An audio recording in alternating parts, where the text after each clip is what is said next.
In this episode of the CompTIA PenTest Plus training series, we are going to be looking at wireless attacks. And up until this point in this module, so in module number 4, we've been talking about attacks and exploits. And in the first section, we were talking about the prioritization and preparation of the attacks. Then we talked about network attacks in section 2, authentication attacks in section 3, host-based attacks in section 4, web application attacks in section 5, and cloud attacks in section 6. And that brings us to wireless attacks in section 4.7. And this is actually a really exciting one. This is where a lot of the applications of modern day attacks, modern day exploits and hacking really takes place, because most, if not all, places, there's free Wi-Fi at different places, or if not free Wi-Fi, if you're close enough to somebody's building, your Wi-Fi adapter on your laptop could detect the Wi-Fi. And if you know what to do, you can technically go ahead and break into somebody's Wi-Fi connection. And then once you're on their network, you can then start running scans and you can start discovering devices and a variety of other things. So wireless network attacks and wireless networks in general are really big targets for attackers. And the main reason for this is because it relies on radio frequency signals, also known as RF signals. And these things can be intercepted, they can be manipulated and exploited, radio frequency signals.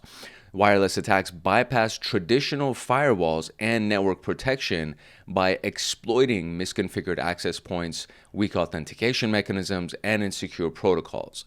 So that's what we're going to be focusing on, are these types of vulnerabilities, the misconfigured access points or weak authentication mechanisms, and even the insecure protocols that may be available. And honestly, these days, a wireless company, so your internet service provider, will provide a password that is relatively strong. It's not something that would be easily guessed, so therefore it should not be something that exists on a password list like RockU or something like that.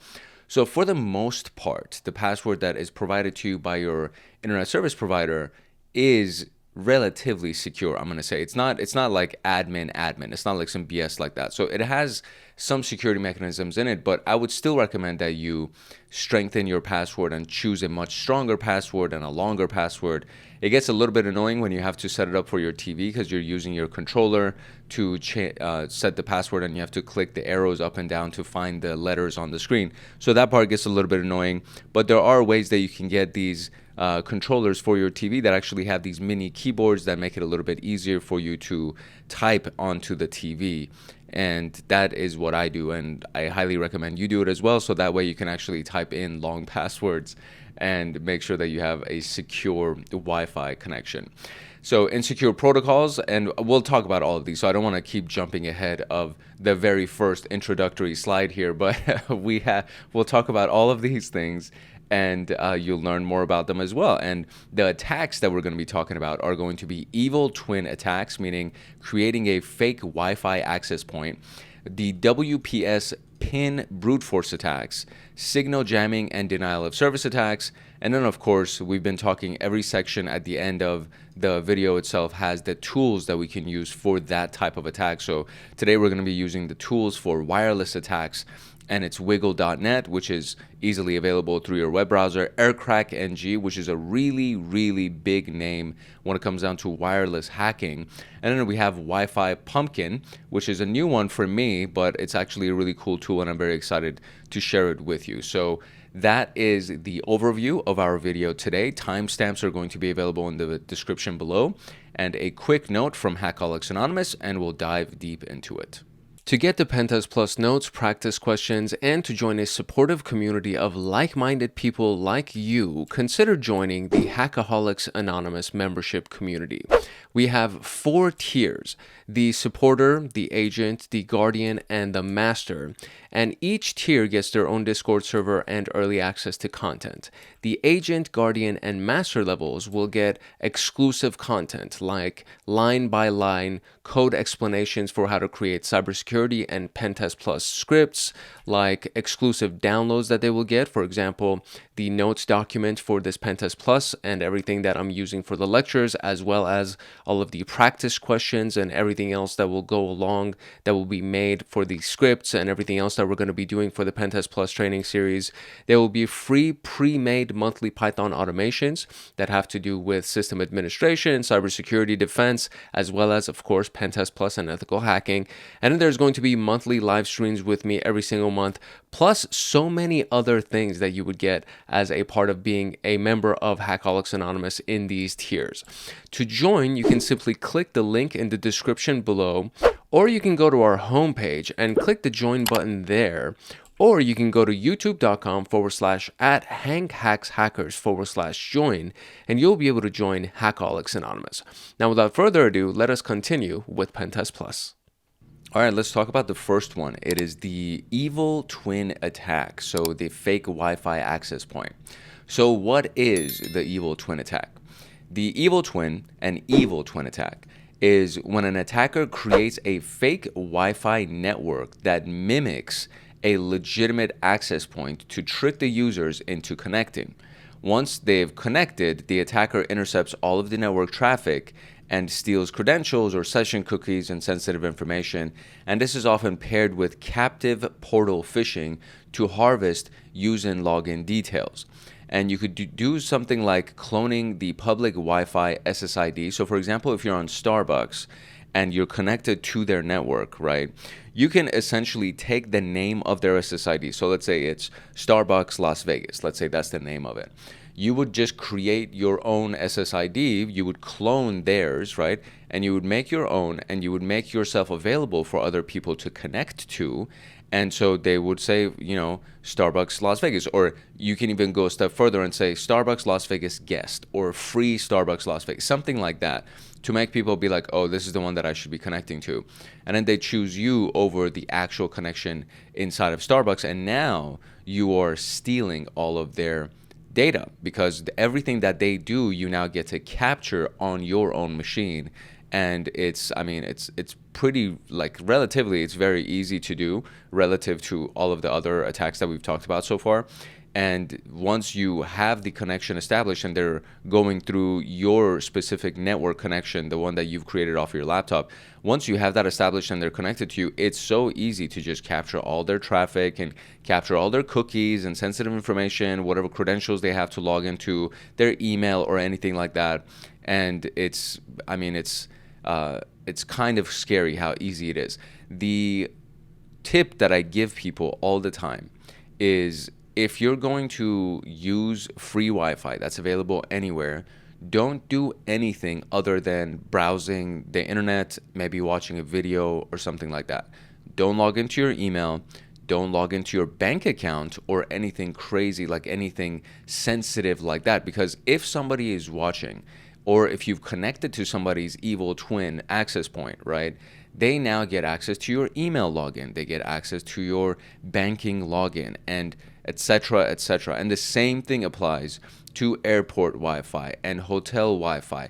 All of these things can be manipulated, or somebody can just create their own access point, make it seem like you're connecting to the airport or the hotel, and now you've connected to their specific evil twin, and now you are siphoning all of your data through their network connection. So no high risk or no sensitive activities should be done on public Wi-Fi.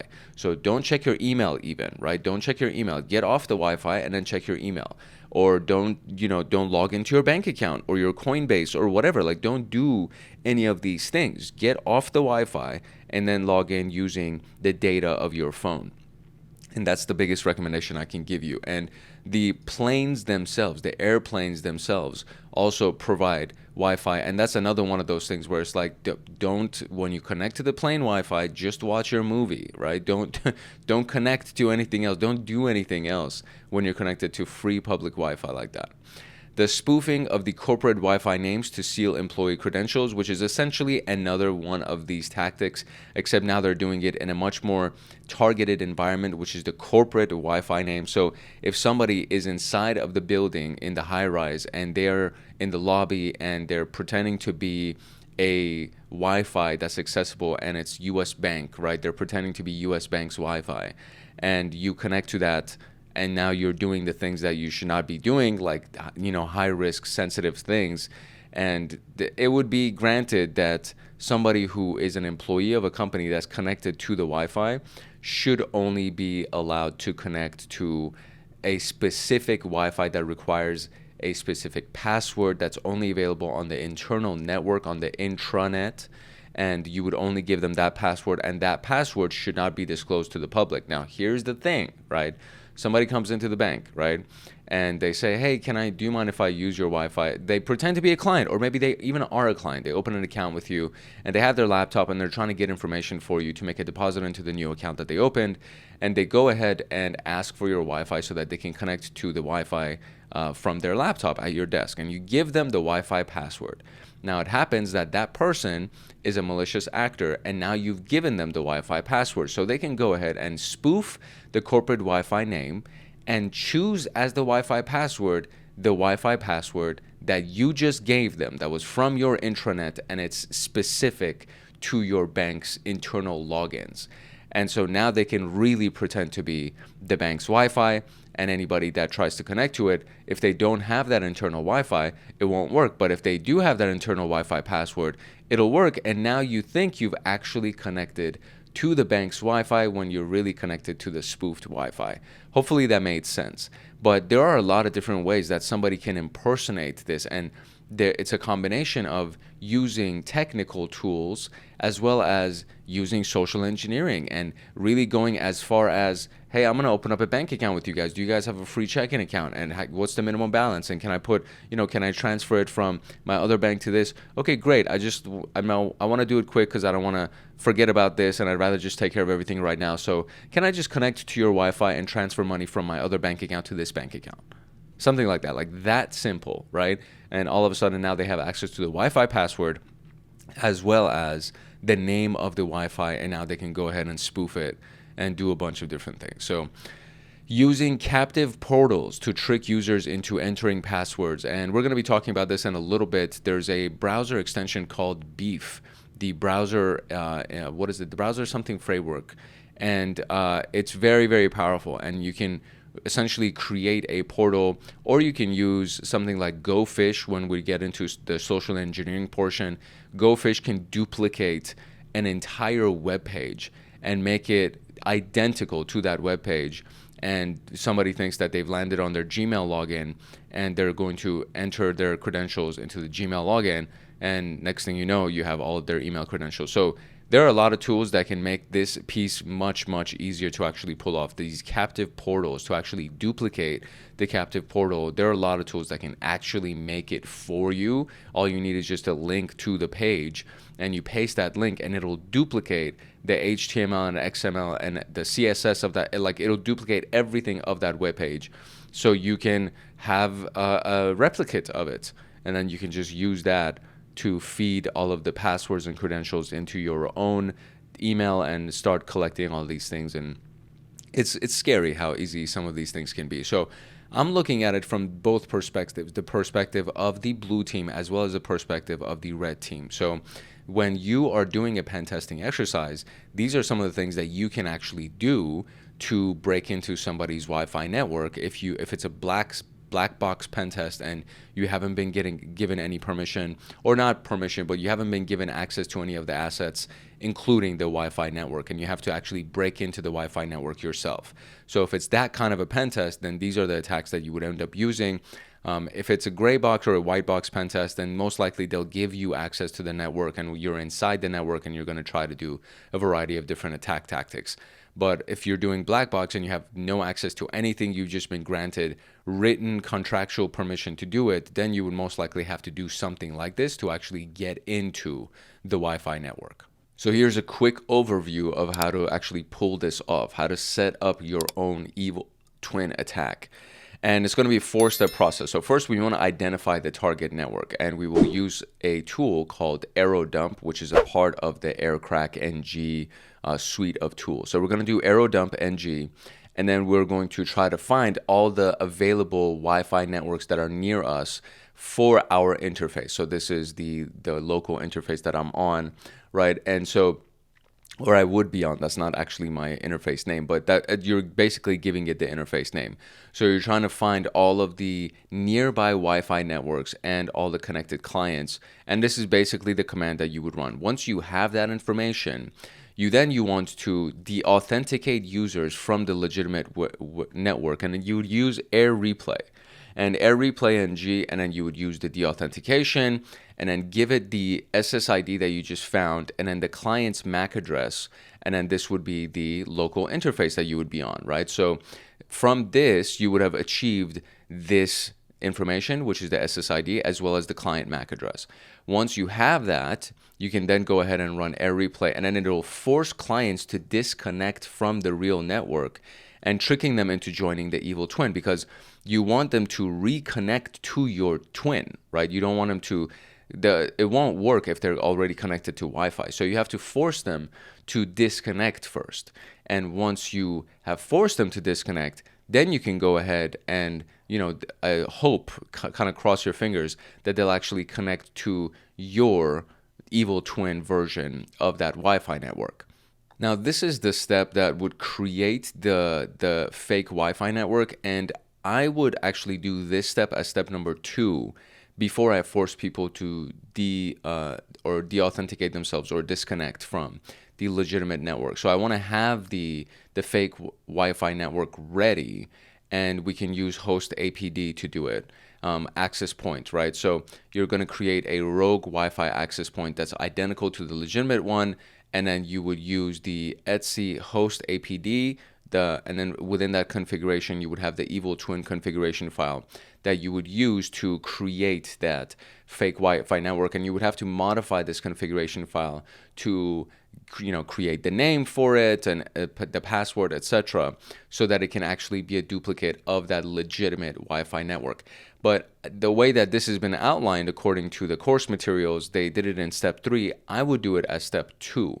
So I would have this already done and ready to go, and then I would force them to disconnect. And then once they immediately try to reconnect, they're going to see that there's the connection right here. And that's basically the way that I would approach it. Because for me, when I disconnect, or if I'm disconnected or something like that, and I'm reconnecting, I would immediately just do it. And it's very quick because I've already memorized I've asked my computer to memorize the password to the Wi-Fi, so I don't have to re-enter the Wi-Fi password, etc., etc.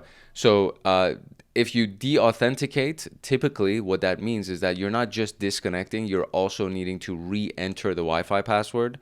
So that can be an issue, and that could be something that would make it would take a little bit longer for the user to reconnect because they do have to enter the password.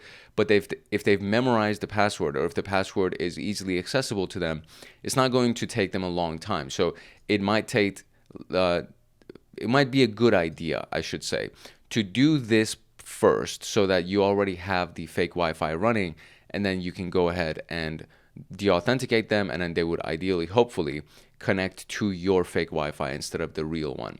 And then finally, you would intercept credentials using a fake captive portal. So it could be DNS spoof, and then you would choose this interface, and then you would run the Wi-Fi Fisher Python file, which is actually available through GitHub and a variety of different destinations. Just make sure that before you run it, you've analyzed the Python code, or maybe ask something like your favorite AI or something. You have to kind of trick it into believing that you're just trying to debug the code, or you're just trying to figure out what it actually does, and you're not trying to run it, because the name itself and the source code itself, once the AI scans it, it's going to be like, oh, this is a Wi-Fi Fisher. I don't want to tell you how to use this or how to fix this.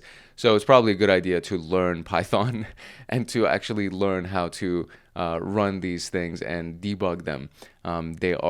Python is a very handy language, and it's universally used in both defensive and offensive security. So there's a really, really good tutorial on this channel, the Python for Cybersecurity video, and it's fully in-depth, and you will learn a lot of good stuff about Python going through that course. So anyways, so that is the final step of this, where we would actually intercept the credentials using the fake captive portal, and we would try to redirect the victim to a phishing login page that actually captures their credentials. And there's other ways to actually do this as well if you're not on their Wi-Fi, or if you don't have access to their Wi-Fi, but you still want to create a phishing logging page. We'll be talking about in the next episode, which is for social engineering. And there are a lot of really cool tools that make it super easy to duplicate a login page and allow you to capture people's credentials. So this one is particular to or specific to being on that local Wi-Fi network. The defenses against the evil twig attack: number one, use a VPN whenever possible when you're connecting to a public Wi-Fi. If you are connecting to public Wi-Fi, use the VPN all the time. You don't know what's happening when you connect to a public Wi-Fi, and the best thing that you can do for yourself is use a virtual private network, which will encrypt all of your communications back and forth between the Wi-Fi and any other remote host that you're trying to connect to, or a server, or whatever you're trying to do. Use a VPN so that you can forcefully encrypt your entire communications when you're on that Wi-Fi. Verify the HTTPS connections before entering sensitive information.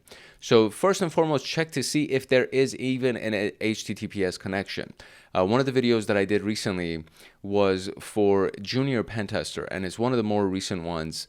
I want to say that, what's today's date? As I'm recording this, it's August 10th. So I think it'll be released on August 11th or August 12th. So if you go to Junior Pentester and just look at the date stamp for it, it was a video that was released, that will be released on August 11th or August 12th.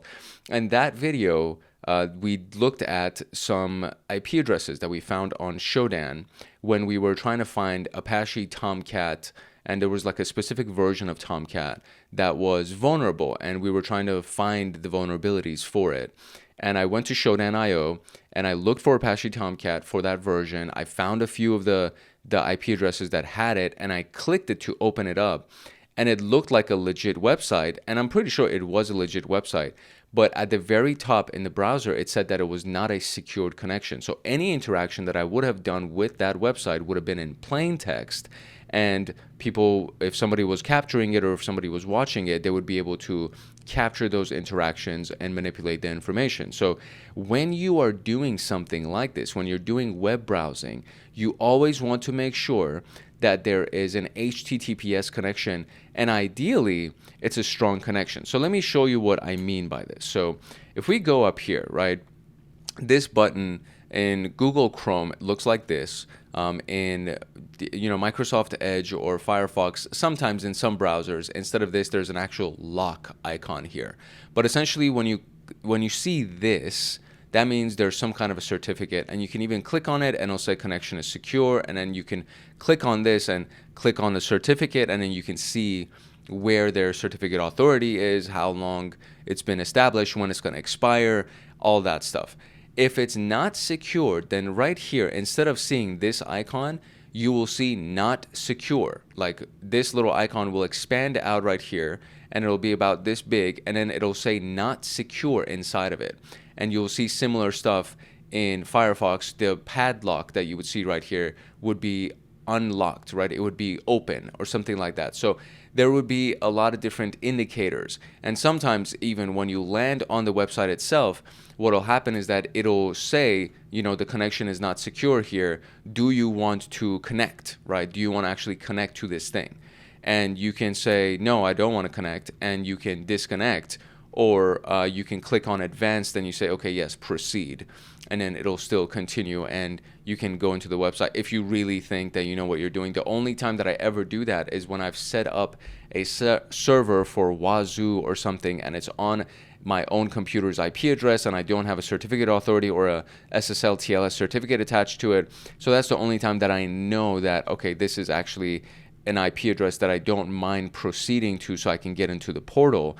However, in every other case, if I'm trying to connect to something that's a remote server somewhere for a service that I'm trying to use, if the connection is not encrypted and I see that warning message when I'm trying to load the page, I will not proceed.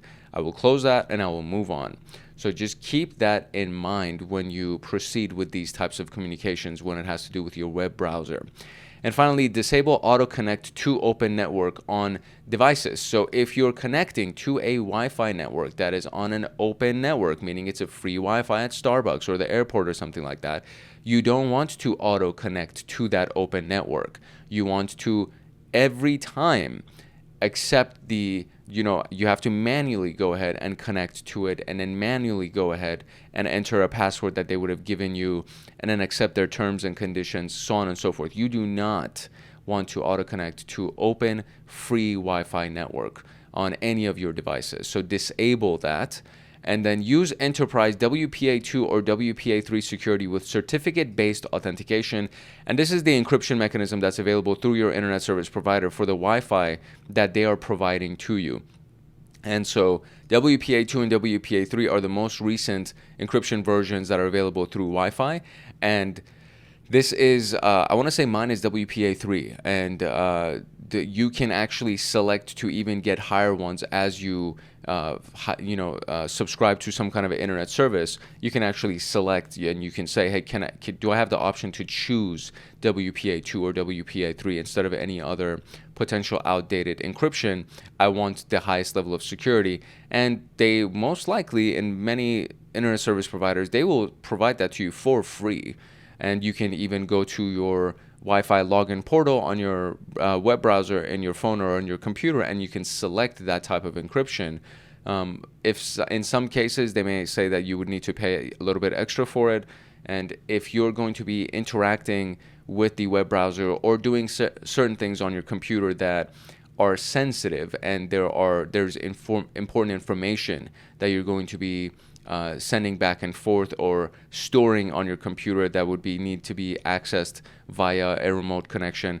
Any of those cases where there's sensitive information or information that, sensitive I think is like the best way to put it, but basically information that can be used to compromise you or your lifestyle, anything like that, then it's worth it to just pay a few extra bucks to actually get that higher end encryption. All right, now we are moving on to the WPS PIN brute force attack. So what is WPS? It's a Wi-Fi protected setup. And this allows users to connect to a Wi-Fi using an 8-digit PIN instead of a password. And the flawed PIN authentication allows attackers to brute force the WPS and extract the WPA or WPA2 password. So we just talked about WPA2 or 3, right? So WPA just by itself would be a lower end encryption that would be available. And so that would be something that we would want to make sure that we have upgraded to the higher levels of encryption. That's one thing. The other thing is an 8-digit PIN is a low level of security for a password for a Wi-Fi. So a password, technically alphanumeric, right, with special characters and numbers, you could have 26 times 10 times whatever special characters would be available. You would have that many variations that you could potentially use. If you are just leaving it at an 8-digit PIN, eventually somebody would be able to find the variation because there's a limited number of variations for this. So just from the get-go, from the top, this, in my opinion, is an insecure way of connecting to Wi-Fi because of the fact that you can relatively easily just go to literally GPT or something, any Wi-Fi or any AI, and you can say, you know what, I want you to get all of the variations that exist, all of the 8-digit variations that exist from the digits 0 to 9, and I want you to just spit that out into a file for me. And that's it. I just want to see how many variations exist and how many they can come up with, It's not hard to do. And if the AI, for whatever reason, is not doing it for you, you can write a very simple Python script that will just do it and then output the results into a text file for you in a matter of few seconds. Like once you've created the script, you run it, and literally in a matter of seconds, the computer will do that entire computation, and then it'll create an entire list for you. And you don't even need to do brute force at that point. You can just use a dictionary attack, which is a little bit less suspicious and a little bit more successful than brute force, because brute force would you are forcing your entry by just trying a bunch of different entries in the thing, when you do a dictionary attack, typically you would end up using a tool that would use every item inside of that dictionary. It falls under brute force. It's just a little bit less suspicious. The exploitable WPS attack scenarios would be routers with WPS enabled by default and devices that use weak PIN generation algorithms. And again, this is not the recommended way to have your authentication through your Wi-Fi.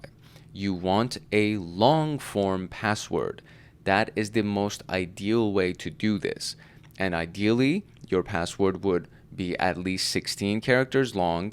It would be alphanumeric with capital and lowercase and numbers and special characters, all of that stuff. You want all of those things to be a part of your authentication mechanism for your Wi-Fi.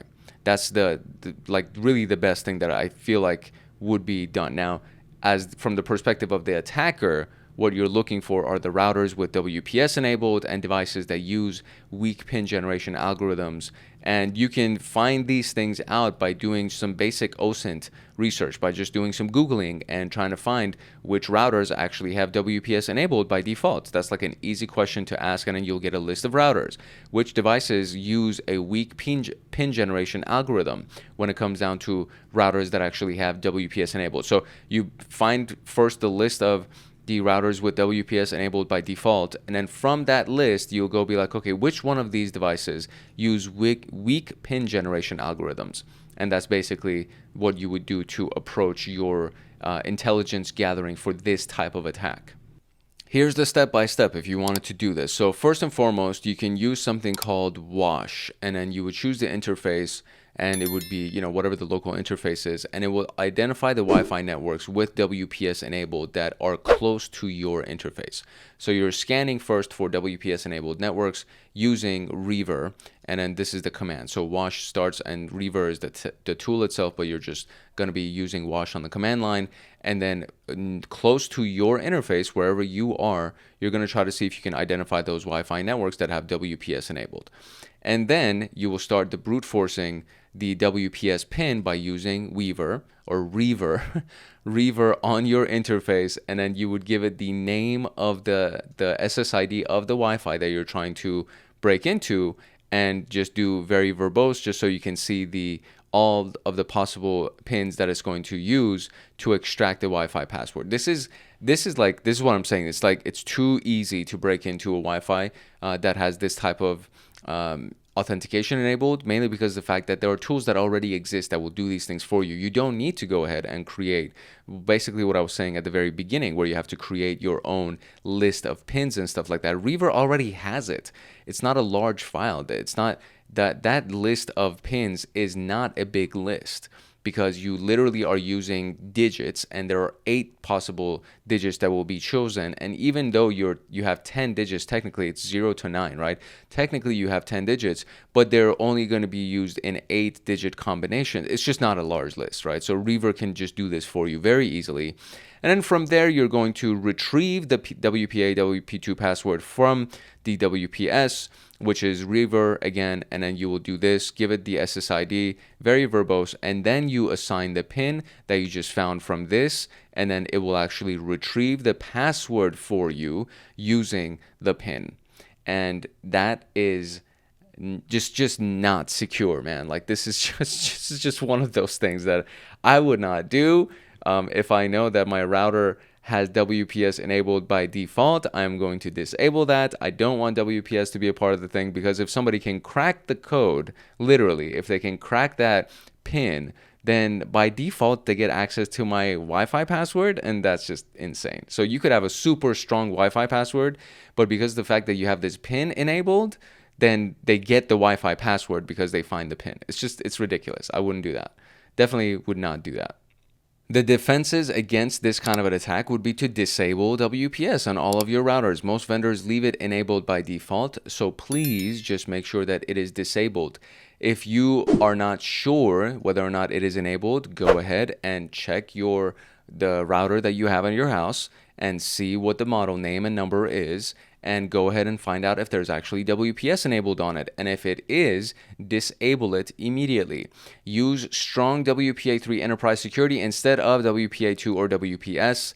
And this is, again, just a choice that you can make when you are choosing the type of communication that your router would make for your local network along to the rest of the world. And you can make that choice. And if you have that option, do that. It's not that big of a deal. You can do it in the same series of actions that you would be disabling the WPS on your router. In that same interaction, you can go to a different section of the portal and then just enable WPA3 and then monitor for unauthorized connections using access logs. This is something, especially on your home devices. There are a variety of different open source monitoring tools that you can use, and you can even write scripts that will do something like this for you, where they're running always in the background and they're monitoring for unauthorized connections to your network or your computer. And from there, you can just, anytime that unauthorized connection is made, you would get an alert through Wazoo. Let's say Wazoo is open source. It's a great little tool that once you set it up, you can get alerts for unauthorized connections, and you don't need to know scripting or anything along those lines. You just need to configure Wazoo, and then it'll start sending you a bunch of alerts. Ideally, not too many, because then it would get too noisy and too populated. So you want to configure it to only give you the things that are of most interest to you. For example, unauthorized connections to your network. Next one is going to be signal jamming and denial of service attacks. So what is signal jamming? And you should by now be familiar with denial of service. And in the context of Wi-Fi attacks, then signal jamming would, hopefully it'll make sense, right? I shouldn't even need to read this for you, but we'll go through it, obviously. So jamming attacks disrupt the Wi-Fi communication by flooding channels with interference. So think about when a gadget jams or when a gun jams, right? Like, this is kind of one of the common ones that I've heard of when I watch movies about spies and, army or any kind of military or anything like that. There's the concept, there's like, oh no, the gun jammed and they were able to shoot him because he wasn't able to use his weapon. That's kind of a thing. But anything that jams is basically, it's malfunctioning, it's broken, it's not working. So you can do the same thing with the signal of the Wi-Fi. You can jam the signal of the Wi-Fi. And so this type of an attack will flood the channel with interference, which is very similar to what happens with denial of service attacks. And because the channel is being flooded, legitimate traffic cannot connect to the Wi-Fi, and it forces users to reconnect to an evil twin. So this would be done in conjunction with the evil twin attack, right? And this is another one of those things. You first set up the evil twin. It's ready to go. It's up and running. And then you jam the Wi-Fi that is the legitimate Wi-Fi by doing a DOS attack against it. And then you deauthenticate that user, so you force them to log out because the Wi-Fi is jammed and now they can't connect to it. And so they're like, okay, fine, I'll just connect to this other one. And that's how you can force them to reconnect to an evil twin. So the common jamming attack techniques would be deauthentication flooding, so repeatedly kicking the users off of the Wi-Fi. The broadband RF jamming, so the radio frequency jamming of the broadband, which overloads the frequencies with just noise. And beacon spamming, which overwhelms devices with fake SSIDs, so they don't know which one is the legitimate one, and just out of desperation or urgency or something, they just need to connect to Wi-Fi to finish the work that they were doing. So they'll pick one of the many clones that you've created, right? Because you can have fake SSIDs just running and they all seem like they're the same SSID. So it's like the person's like, holy crap, so what the hell is going on here? And then they'll go ahead and connect to it. And one of the really good ones is that one of the clones that you create will be the 2.4G, right? So it'll be like Starbucks 2.4G, and then the other one would be Starbucks 5G. And everybody's going to be like, oh, well, I want the 5G. I want a faster connection. And both of them are clones. So it doesn't matter which one they connect to, but you have a bunch of fake SSIDs. And then you jam the legitimate one, and then you go ahead and you deauthenticate the user and force them to connect to one of your evil twins. So how do we pull this off? Step one is always to identify the target Wi-Fi. So we're going to be using AeroDump again, and we're going to try to see what is available on our interface, so the Wi-Fi networks and any of the connected devices. So first you want to identify them, right? And then the next one would be to launch the deauthentication attack. But again, they're doing, in the breakdown here, they have chosen to do the evil twin access point after they do the deauthentication, and I would just set up the evil twin first, just because I want it to be ready to go. And then what I would do is that I would force the disconnect, the jamming, to take place before I force them to deauthenticate. So I would first you identify, right? And then you set up the evil twin, and then you start jamming the access point, the legitimate access point, and then you go ahead and force the deauthentication of the user so that it disconnects all of them from the target network. And then from there, they have to reconnect. They can't connect to the legitimate one because the signal is constantly being jammed. So therefore, they're forced to connect to your evil twin that you've set up. And free Wi-Fi is a good name. Starbucks 2G, Starbucks 5G is a good name. Anything along those lines is a really, really solid name. And you just want to make it seem like it's legit, right? It's coming from the company. They just have multiple access points because they have, hundreds of people that come in to Starbucks or the airport. The airport is like a really, really great hub for launching these types of attacks because there are thousands of people that are inside the airport that are trying to connect to the Wi-Fi. And it only makes sense. It's like a logical conclusion for somebody to be like, okay, well, there are thousands of people here, so it makes sense that they would have multiple access points for us to connect to.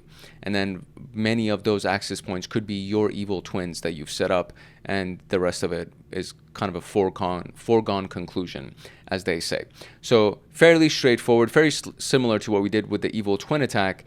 I would just move this towards the end of your attack path or your attack phases. This would be kind of like the last phase that I would do, or the one closest to the last phase, mainly because I want to make sure that the evil twins are already set up. I want to make sure I've already jammed the connection, the legitimate connection, so that when I finally deauthenticate the users and they're trying to reconnect, they can't connect to the legitimate connection, legitimate wireless access point, and then from there they're forced to connect to your evil twin or one of your evil twins.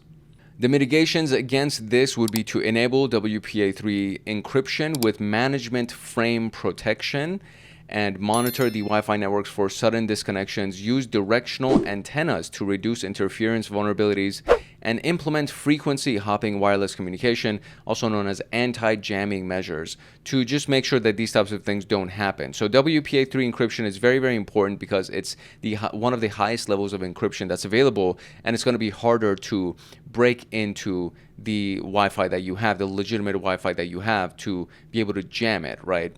And in addition to this is you want to also disconnect the WPS, that pin, the wireless pin element, if it has to do with something like your specific routers that you're using. The management frame protection is something that will come along with this as an extra feature. So if it is provided, now this also, again, for an enterprise situation is one of the big things that you're most interested in. So this is coming from the perspective of you working for the airport, and now you want to make sure that you have a really strong Wi-Fi connection and the routers and the devices and everything that you're using are legit and they can't be taken down by any of these attacks. So you would choose WPA3 encryption as the enterprise security officer for the airport, right? And then from there, you would go ahead and choose management frame protection.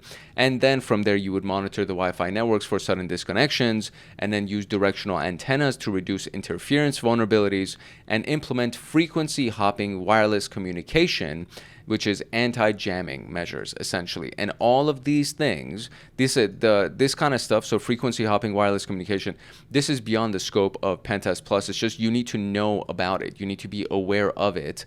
And when you see it inside of the question, or when you hear about a question that has to do with the signal jamming or denial of service against a Wi-Fi connection, you need to know that this is one of the mitigations that can be done to protect against that. And directional antennas is something that can be done. The specifics of these things are beyond the scope of PenTest Plus. It's just that you need to be fully aware of what the mitigations are for something like this. And when you're running a penetration test, you need to be fully aware of the types of devices and the types of wireless connections that you're going to be attacking, and choose the weakest one so that you can actually get into that Wi-Fi network and that subnet, and from there be able to move laterally and try to find other devices or other subnets to connect to. So if you see something that has WPA3 encryption connected, or you just go and find out about it using your open source intelligence OSINT tactics, whatever it is, when you find out about these types of devices, those would be the last ones that you would try to attack. And you want to find the ones that just have WPA, right, or WPA2 or something that by default you can Google and try to find that it doesn't have a management frame protection. Any of those types of devices would be the low-hanging fruit that you would want to attack when it comes down to a wireless attack that you're doing, right? So this is looked at from the perspective of both the attacker as well as the defender. And your job as an attacker is the same thing. As a penetration tester, your job is to do the attack and then find out, okay, well, this is how I did the attack, so this is how you would protect against this attack. And you have to include that in your report, the final report that you give to the company that hired you. So you're looking at these as mitigations for the types of attacks that we were just talking about. But this is also the kind of stuff that you would look for when you're going through the attack itself, when you're implementing the attack. And from there, you would look for the things that don't have this so that you can actually execute your attack. The tools for wireless attacks. So we have Wiggle.net, AirCrackNG, and Wi-Fi Pumpkin. So AirCrackNG is the overall suite of tools where we used AirMon and Air Repeat, I think it was, or I forget what the other one was, but it was the one that we did at the very, very beginning. But under AirCrackNG, it has everything else, and it usually just starts with Air. So if you see Air as the first section of it, you can rest assured that it falls under AirCrackNG. And so Wi-Fi cracking, deauthentication attacks, packet sniffing, all of that stuff. We talked about Wiggle.net in the reconnaissance portion of CompTIA PenTest Plus. So we actually did use it fairly in depth when we were going through reconnaissance, but I'll go ahead and share this with you as well. It's actually a very interesting little tool. So if we go to Wiggle.net, I believe that's what it is. There it is. So I do not want this to look at my location. So this heat map that you're seeing right here is the heat map for all of the Wi-Fi connections that have been detected by Wiggle.net. So all the networks found by everyone, these are networks that are actually available. So we have the 1.6 billion Wi-Fi networks. So let me see if I can zoom in here. So we have 1.6 billion Wi-Fi networks, 22 billion observations. Today, there were 326,000. Bluetooth devices, 4.1 billion. Cell towers, 27 million. And so these are the types of devices. Now, if we go ahead and zoom in here, you can see these. I'll zoom in. How do I? No, that's not doing what I wanted it to do. So if I go here, let's just do this. We'll do like Las Vegas, Nevada, or yeah, Las Vegas Strip. Let's just do that. Las Vegas Strip. And it'll kind of zoom in on the Las Vegas Strip, and we got to give it a few seconds for it to load. But you start seeing, look at this heat map. This is insane, right? So you start seeing this heat map being generated, and then you see all these little dots right here. So this is outside of the Strip. This is the communities where people actually have houses, and Mount Charleston and these little areas, right? So if we go ahead and look at this specific heat map for the Strip, this is really insane when you think about it. This is of all of the Wi-Fis that are available close to the Strip. And these are Wi-Fis that are available from the hotels, the shops, and all of that stuff. So we can actually click on any of these and we can zoom into them, right? We can go closer to it. And then it says log in to Wiggle to actually use this feature. And I know I actually already have a login with Wiggle. So let me go ahead and log in, and we can get the details of these Wi-Fi networks as well. And by the way, it's a free login. So it's like you just create a free account with Wiggle and you are able to get the details of these Wi-Fi networks. So let's go ahead and do that real quick. All right, so here we go. We are officially logged in. So same thing. If we go over here and we'll do Las Vegas Strip, right? I think that's what it was. So we'll look at Las Vegas Strip, and then we can click zoom to, and it'll keep going in.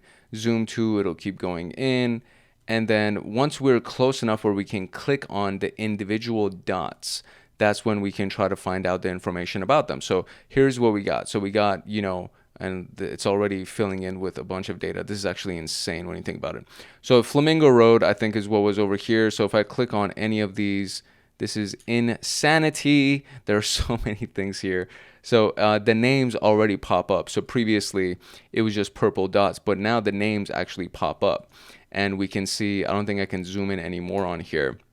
But if we go over here, we have Omega right here. We have, what is it? This is Las Vegas Boulevard, and it's connecting to Flamingo Road. So if I know that there's a location on the corner of Las Vegas Boulevard and Flamingo that I want to connect to, I would go over here and try to find more information about it. So T-Mobile, for example, the T-Mobile broadband right here would be something that I would be interested in learning about. So we have the SSID is T-Mobile broadband 97. The BSSID is this piece right here. So when you're looking for the BSSID in all of the commands that we ran previously, you're not looking for the actual name of the thing, which is the SSID. You're looking for the BSSID, which is a series of numbers and letters. And then you get the encryption WPA2, and then even the address, right? West Twain Avenue, Nevada, etc., etc. So you get a lot of information just based on using wiggle.net to recon whatever it is that you're looking for. So if you know that your target is on a specific corner somewhere, or you just go ahead and actually search for an address, right? So there are just so many different things that you can do to find the piece that you're looking for. And then there's this right here. So possible free networks and commercial networks, no labels, only discovered by me, only discovered by others. You can look for individual BSSIDs. If you know them, you can look for individual SSIDs. So if I do T-Mobile, so let's see if I could do that. And if I search for T-Mobile, let me see if I can kind of customize this. So what, press enter, or let's see what we can do here. I wonder if it's tab, something along those lines. There should be, or there we go, filter. There we go, that's what it is. We have to click filter. And so when we do that, now T-Mobile by itself is actually gone. So that one doesn't work. So I guess T-Mobile doesn't exist. Maybe it was T-Mobile without the dash or something, or maybe it's looking for the full T-Mobile name. I don't know, something along those lines. But you can see that the filter did work. It's just that I think I may have used a different name or an incorrect name. So if I do T-Mobile with a space, I'm going down the rabbit hole now, and I might be wasting time and energy, but you can see that it can be done, right? You can actually go ahead and search for it. So let's see Starbucks. So let's do Starbucks. We'll try to do Starbucks and see if we can find something for that. Okay, I found one right here, this little dot. I don't think it's the center one right here. I believe that this little dot could actually have it. Nope, that's not the right one. So I think this is actually very specific, this little search bar right here. So it'll look for exactly that spelling. So that might be the issue that I'm having over here, that I can't find the individual SSIDs or the Wi-Fi's. But there's a lot of stuff that can be done just to test to see what it is. So if I do possible freenet instead of looking for an individual SSID, and then I click the filter, that is more successful, and you can actually see that now there's actually dots. So let's go ahead and zoom in on this a little bit so you can kind of see the dots. So now you can actually see that there are more dots that are available here, and these are possible free networks that would be available that you can go ahead and mess around with. And if I zoom out and try to go find the airport and try to find the free networks around the airport, etc., etc., you can kind of see how you can do really, really good recon by just using wiggle.net, right? And then before you actually go to the physical location, you can do all of your recon. And then the other one is Aircrack NG, which we already talked about. And then we have the Wi-Fi Pumpkin. That is just a tool that can be used for evil twin automation, meaning you can create the evil twin and try to find or try to automate the process for you. And this is available through the Pluralsight people. So Wi-Fi Pumpkin was created by Pluralsight. And this is during a red team exercise. Getting access to the internal network is one of your first attacks. And in this course, we cover the Wi-Fi Pumpkin tool, which allows you to create rogue access points. And then you can even download, or actually, I think Pluralsight is the education. So it's not even the people that provide Wi-Fi Pumpkin. It might be the GitHub repository that provides it for you. So the Pluralsight people, there was a course that was on there. I think it is a paid course though, but it teaches you how to use Wi-Fi Pumpkin to do an evil twin attack against the network. This is where you would actually get it through the POC Labs the POC Labs people and downloading the most recent version of Wi-Fi Pumpkin, and that would be the tool that you would be able to use to automate your evil twin attack setup. Which brings us to our practice questions for this section. And as always, we have 3 different types of questions, and they're all aligned with the format of the PenTest Plus examination. So you're going to run across multiple choice questions where you would select one answer. Then there's going to be multiple response questions where you would select 2 or more answers. And then there are going to be performance-based questions. So mix and match questions, they'll give you scenarios, all things like that. Now, the key here is that we can't disclose the actual question examinations per the non-disclosure agreements, the NDAs that we sign every time we take a CompTIA exam. So we can't actually give you the exact questions. And the thing is, there are too many questions anyways for you to sit there and try to memorize everything. So the best thing that I can do is present questions that will challenge your way of thinking and then also teach you how I approach these examinations and find the answers. So it's more about teaching you how to think than just giving you the answers, right? And that's the big goal that I have. I will be sharing questions that are going to make sure that you understand the content that we just reviewed, but I also just want you to know that this is how you think. This is how you get to the response, right? This is how you, by, either process of elimination or through critical thinking, this is how we ended up with the answers that we got. And more often than not, I do get a good answer, but there are times that I will get an incorrect answer or I will be unsure about my answer. And so I will also share with you the process that I go through when I'm not exactly sure what the answer would be and how I would use that process of elimination and critical thinking and deductive reasoning, all that stuff to actually get to the correct answer. So that's basically what we're going to be doing in these series of questions. And this is actually, for this section, there was a good number of questions. I think it's probably the biggest section of practice questions that I got. So we're going to run through them and hopefully you will find them useful. So let's dive into the slideshow with all of our practice questions. Okay, here we go. For wireless attacks, question number 1 is going to be, what is the primary goal of an evil twin attack? So remember, the evil twin is kind of duplicating the Wi-Fi, the name of the SSID, and trying to essentially capture the traffic that would connect to it. So is it to corrupt firmware on wireless routers, to impersonate a legitimate access point and capture user traffic? That's probably the answer. To flood the radio frequency spectrum with noise. So this is not actually evil twin. This is more of the signal jamming right here.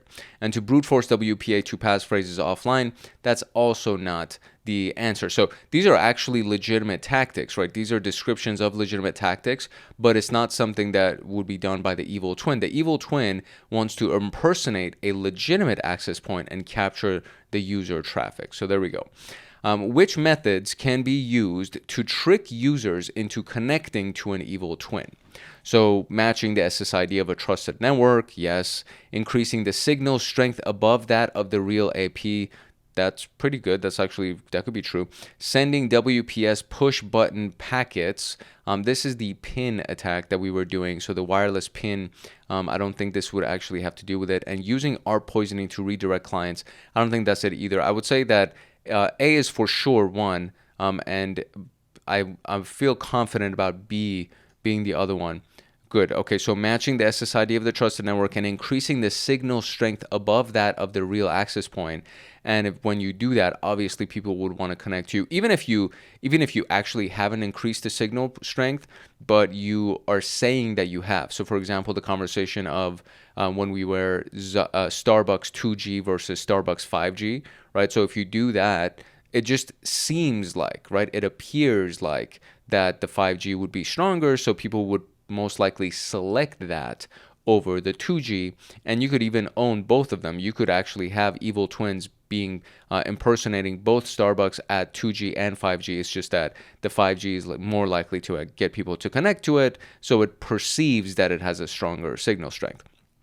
Arrange the following steps of a typical evil twin attack in the correct order. So this is based on the documentation that we reviewed, not based on what I would do, right? So broadcast a rogue access point with a trusted SSID, monitor capture traffic for credentials or session cookies, deauthenticate clients from the legitimate AP, use a packet sniffer to capture data. So I would say this is the last step, and then this would be step number 3, and then I think 3 in this case would be step number 1, and then this would be 2. So it would be deauthenticate, broadcast, use the sniffer, and monitor the traffic. I think that's what it would be. So 3, broadcast, use the sniffer. Yeah, that's it. So 3, 1, 4, 2. That is the correct order. But again, in my mind, right? In my mind, I would do the rogue access point first, and then I would deauthenticate them, just so when I do deauthenticate them, I can rest assured that they're going to find the access point. So it's just trying to make the timing work in your favor, really.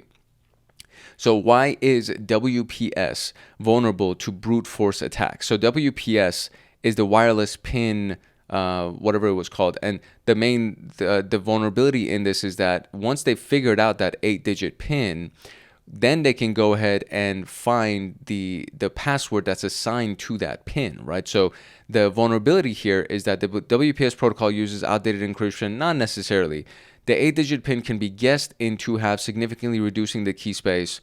I don't think we talked about this. WPS relies on an insecure default SSID, and the WPS handshake can be captured in plain text.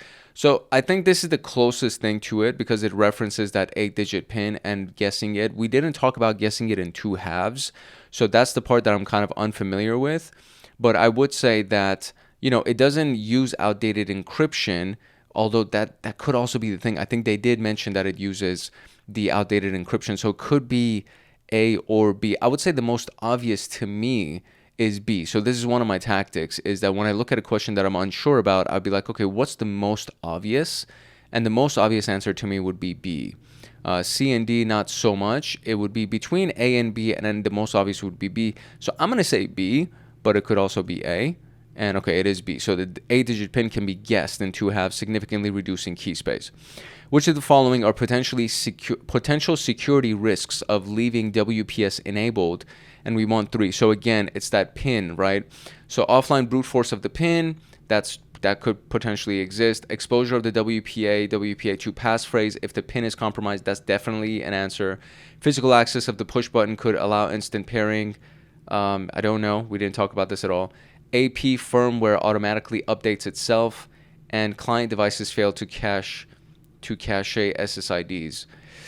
I'm gonna say A and B are definitely answers. Then the third option is actually something that I am not sure about at all. Automatically updating itself, maybe. Client devices fail to cache SSIDs. That could be the case. Physical access to the push button could allow instant pair. I don't think this has to do with it because we are talking about wireless, so we shouldn't really even worry about physical access to anything. And the firmware updating itself is not a security risk. So that's it's kind of like a security pro instead of a security con. So this doesn't make sense as an answer, and the physical access isn't really what we need to worry about. So it would be definitely this, and definitely B, and I think E. Oh, really? Physical access to the push button could allow instant pairing. I had no idea. Okay, so there we go. So physical access to the push button could allow instant pairing. So for this, I would have gotten technically an incorrect answer for this, because even though I got 2 of them right, the third one is incorrect. I don't know if they give you partial points for getting something partially right. So we're just going to have the highest standard level for ourselves, and we're going to require that we have all of the answers correct. But it could possibly be that they would give you partial points for getting a part of the answer correctly. What is the main purpose of a wireless jamming attack? So signal jamming, right? Remember, it's a denial of service. We want to prevent people from being able to connect to it, and usually you would pair this with the evil twin attack, right? So to crack WEP keys, no. To impersonate default gateway, maybe. To prevent legitimate devices from communicating, that would be the answer. The main answer is this right here. To capture WEP handshakes, no. So C would be the answer. Which technique can be used to jam wireless signals? So now we have 2 here. So to jam wireless signals, we can do continuous deauthentication frames. That's yes. High-powered radio frequency noise transmission. That could also be a yes. ARP spoofing, irrelevant to this. Port mirroring on a managed switch, also irrelevant to this. So it would be A and B. Very good. You observe the following symptoms on a wireless network. Clients are being disconnected repeatedly. Wireshark shows a flood of deauthentication packets, and no new clients can connect. So this is like a signal jamming denial of service right here. So which attack is most likely occurring? I would say it's that signal jamming, right? Denial of service signal jamming. So yeah, radio frequency jamming via deauthentication attack, signal jamming. I think that's what it would fall under.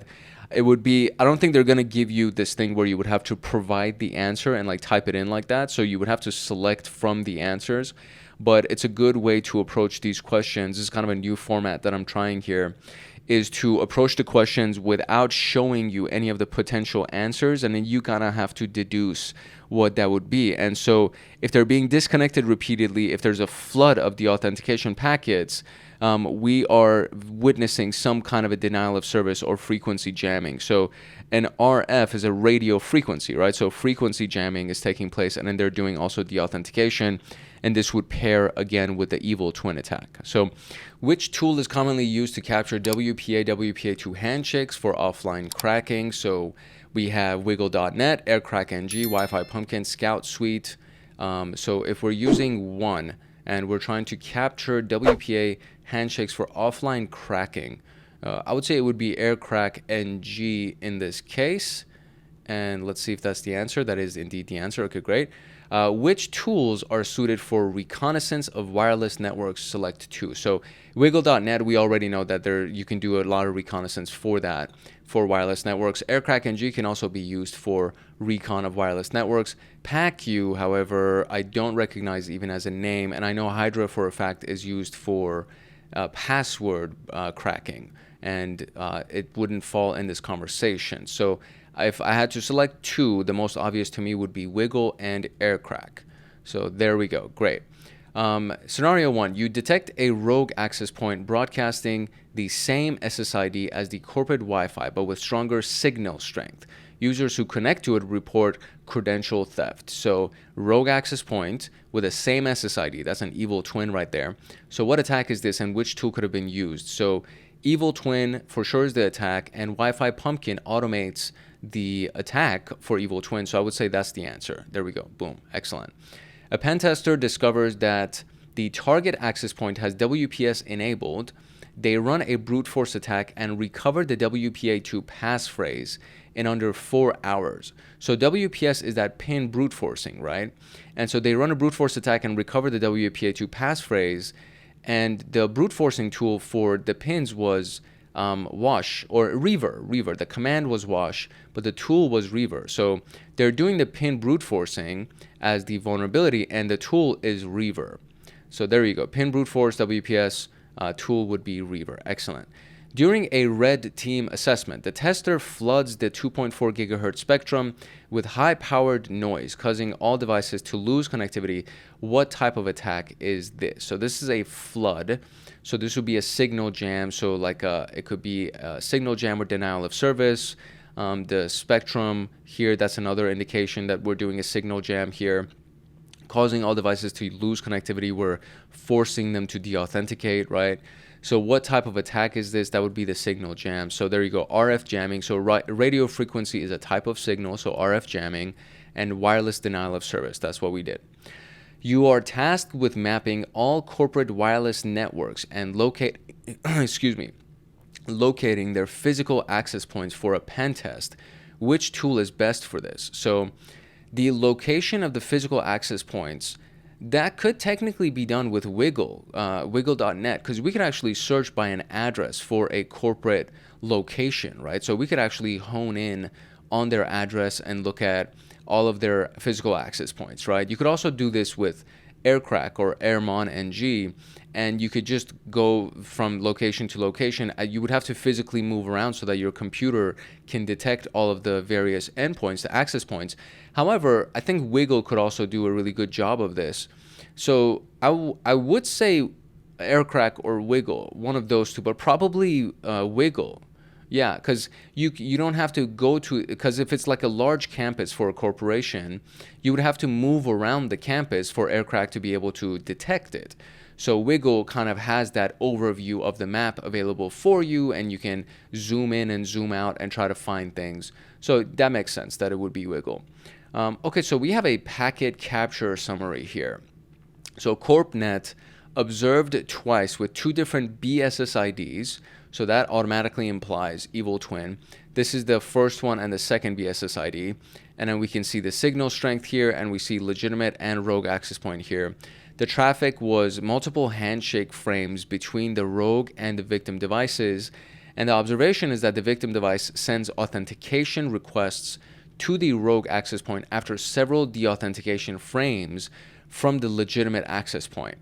So they're being forced off, they're being forced to deauthenticate, and they're using a evil twin to be able to capture them against the legitimate access point, right? So what type of attack is being conducted? It would be the evil twin. What 2 tools could have been used to execute it? We can definitely consider the Wi-Fi pumpkin because it's used to automate evil twin, and aircrack could possibly be that as well.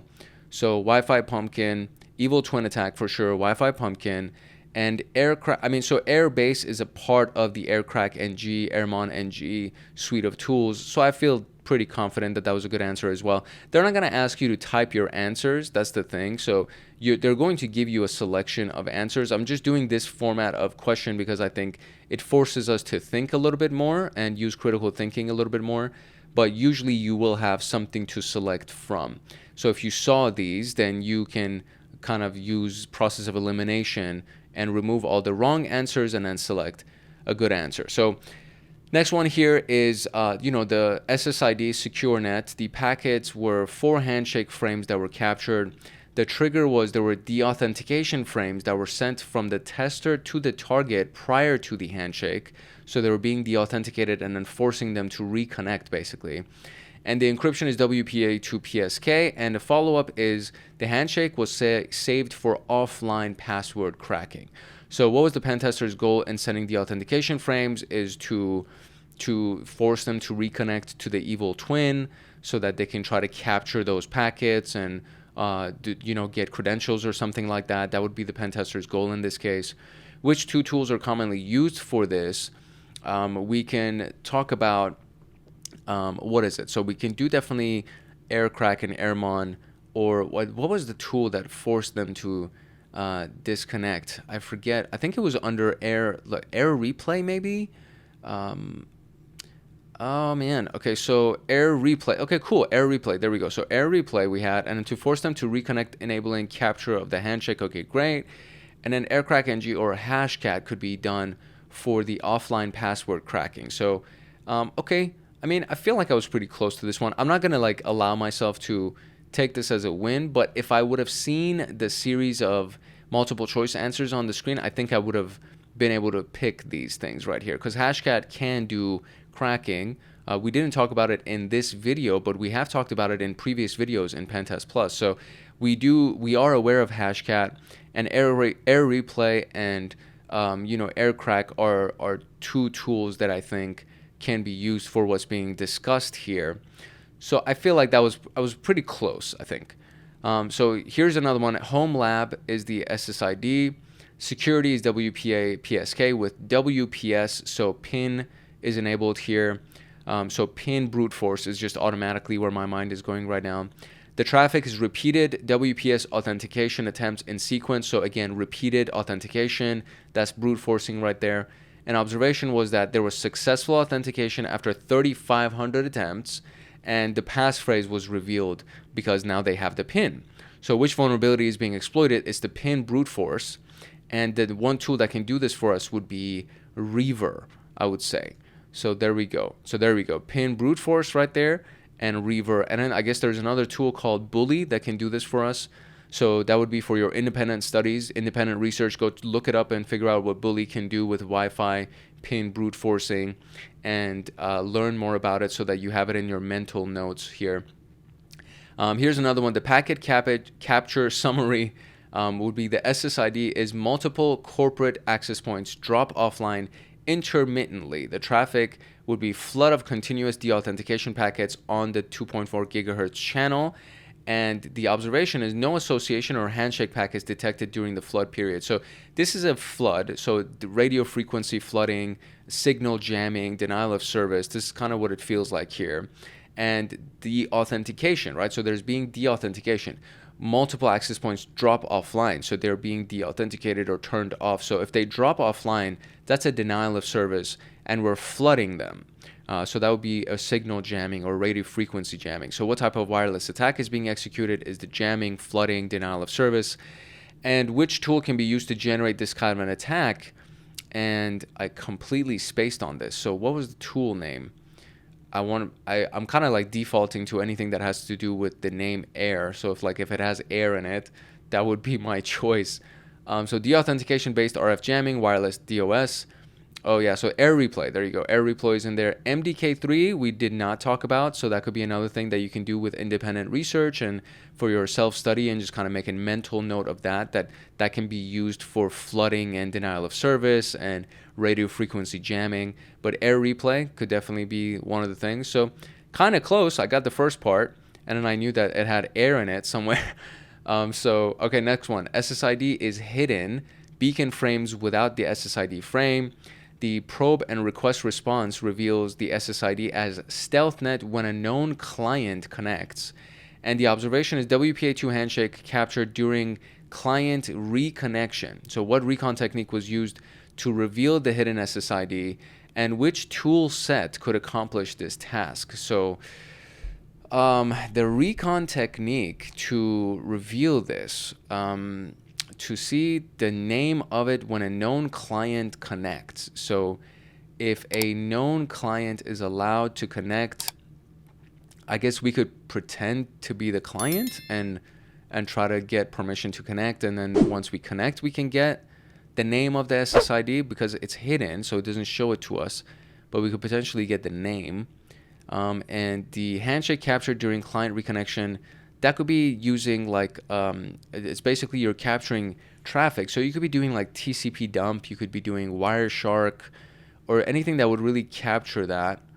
So what do we have? We have passive monitoring of probe requests from a legitimate client, Kismet or Arrow dump. So Arrow dump is inside of Aircrack and it does a dumping of traffic. So that kind of counts as TCP dump, kind of. But again, I'm kind of giving myself a little bit of wiggle room here. Did not talk about Kismet. I have heard of Kismet before, and I am aware of it. I did not think about it because we didn't talk about it in the documents that we reviewed in our notes. So that would be something, again, that I would say, okay, go do some independent research, make a mental note of this so that you can memorize it for future. If you see it, you know what it does, right? It's used for capturing the handshakes and capturing traffic. Passive monitoring, technically, I guess, could be a thing of the probe request from a legitimate client. You could just be monitoring the traffic. So again, Arrow dump could be monitoring that traffic. Kismet, Wireshark could be monitoring the traffic. Anything like that could work. But I think Arrow dump, the reason why we're doing this is because you don't have to be connected to the network in order to see it. And in this case, we don't have the network name, the SSID name, and we technically are not a known client, so we wouldn't be able to connect to it and get the name. So Arrow dump might be better than Wireshark or TCP dump because it doesn't require that connection, I think, from what I have studied. So that's where I would come to that conclusion of why we would use Kismet or Arrow dump versus TCP dump or Wireshark. The next one would be there's a free Wi-Fi, open authentication, no encryption. There are post requests being sent to the login PHP containing plain text usernames and passwords. So this is actually a web page, and we're doing web interactions here. So we're sending that traffic to some kind of a portal that we duplicated, right? Like we created a duplicate of their login portal. And there's a DNS request for popular websites redirected to the attacker-controlled login page. So that's another hint that we have a login portal that we've created. So what wireless attack is this an example of? So this would be, we're kind of like doing phishing, right? So we're on free Wi-Fi and we're stealing the traffic, and then we're recreating their login portal.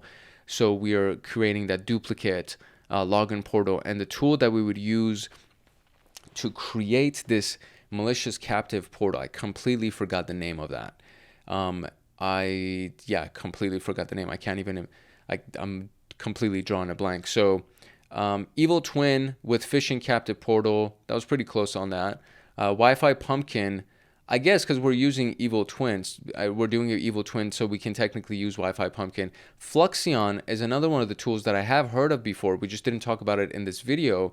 And this is another tool that you can do independent research for and learn more about and add it to your repertoire of tools so that whenever you face a case like this, you can think about, okay, Fluxion can be used to create a captive portal for phishing and Evil Twin attacks, etc. Protocol is a Bluetooth classic protocol. So L2 cap connection request followed by repeated authentication failure. So that's like a brute force definitely happening right there. Brute force attempts against default Bluetooth pairing pins. So again, it's a pin brute force that's kind of taking place here. But they are with Bluetooth devices. This is not Wi-Fi necessarily. So Bluetooth is kind of like confusing a little bit here. But we're definitely doing brute forcing because repeated authentication, and we're doing at pin brute forcing here. So that's another one right there. What type of attack is occurring? It's brute force of pins, I would say. Which tool could be used to perform it for brute forcing pins? A Reaver? I'm not sure. So Bluetooth pin brute force. So pin brute force was right there. But it's a Bluetooth pin because we're not doing Wi-Fi, we're doing Bluetooth. And bottle jack or maybe beetle jack, I don't know, but I think that's bottle jack, and then Uber tooth. So we didn't talk about these two tools here, but I'm guessing they would be used for brute force of Bluetooth devices, so, or Bluetooth connections, I guess I should say. So that's interesting. I wasn't aware of this. This is actually really interesting. We didn't talk about this in the documentation notes, so it's like these questions are kind of complex. I love the fact that these questions are forcing me to think a little bit. And that was it. That was actually the last question. So okay, cool. So we did get some good questions here. We got through some really, really cool things, and hopefully you liked the new format of the questions. I actually really like them myself because usually when you get multiple choices in front of you, you kind of can use deductive reasoning or process of elimination to find the answer.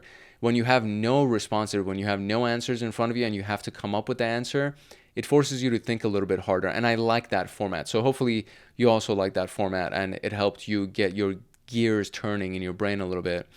And that's it for this one. So if you have any questions about what we talked about today and the content that we covered, please drop them in the question and comment section below, and let me know what you thought. And next Friday, you'll get episode 4.9, which is going to be on, 4.8, which is going to be on social engineering attacks. So that's going to be our next episode.